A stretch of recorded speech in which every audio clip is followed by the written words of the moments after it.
These are 2 beds that I did the final harvest here a couple weeks ago, and I put on a layer of the compost that I just made.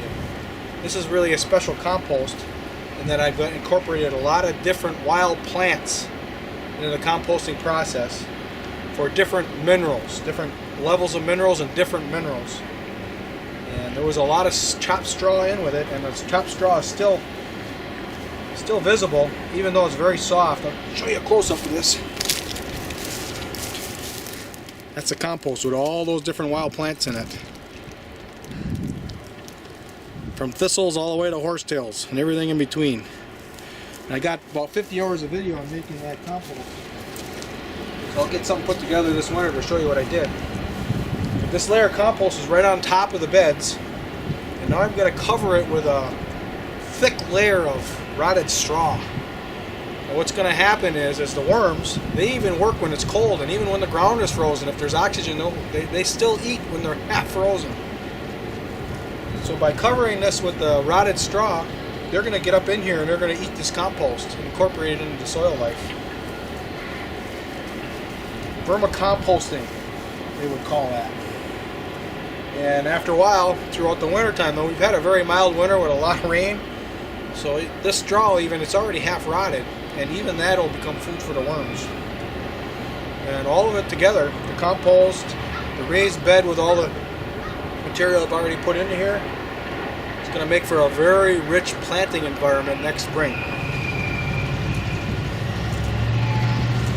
We're going to grow a lot of crops next year. So let me get this thing covered.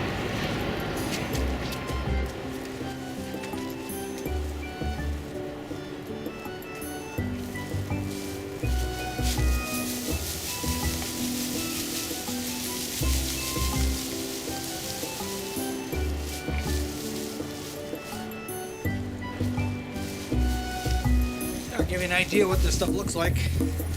It's wet straw. It's been outside for more than a year.